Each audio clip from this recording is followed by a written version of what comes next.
Ok, thầy các họ ngay trong ly bùi hạ cô chọn thiên mô mạ cày gầy họ nhìn xem này đúng gì yêu xa được hệ xỉ hiếu mô xa được hệ xỉ xeo như mày đó chọn thiên mô mạ cày hay trong đó họ tháng to kèm chéo hay trong đó mỏ tháng hay to nhân léo họ cháu sọt á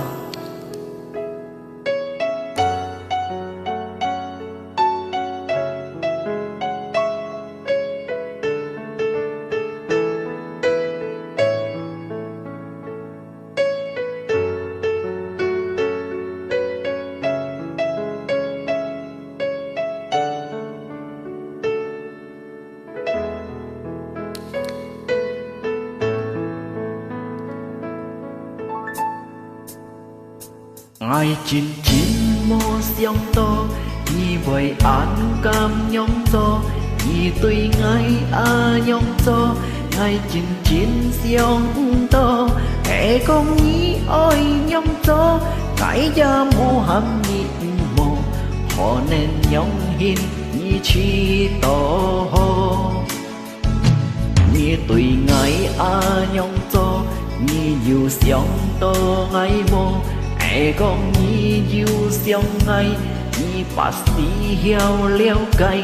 ai con nhí ôi nhong gió khó nên nhí yêu xiong hồ hồ bộ nhí phản chim pi ngay cổ hồ nhí mỗi ngày mô khi cay ngày đi mong nhí hiao leo cay chim vui nhìn sen cho thiên mô ma cay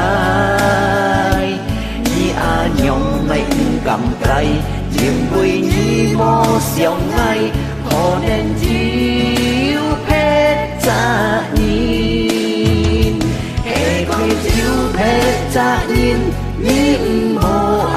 nhong nhìn chim vui ngay phen đi ra chiếu sim ngay đi mong nhí oi đi ngã cái gì si trời ngã xin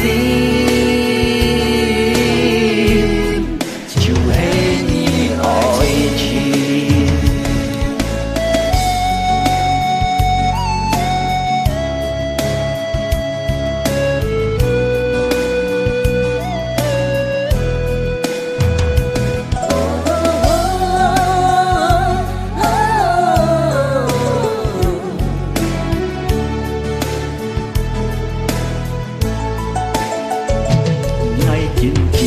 mô xiong to nhì bởi án cam nhong to nhì tuy ngày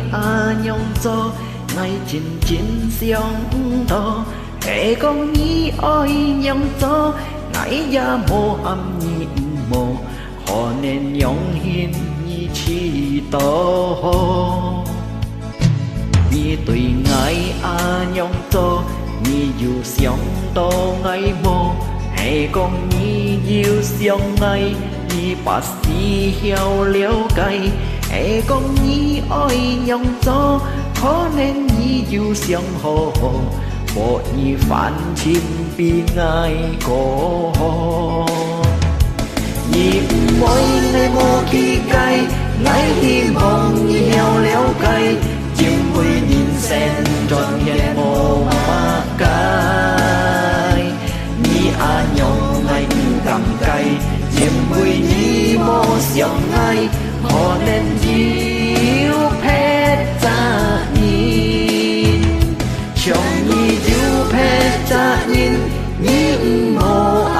nhong hin chim vui ngay phèn đi ra chiếu sim ngay đi mong nhí oi đi ngã cây gì si trời ngã si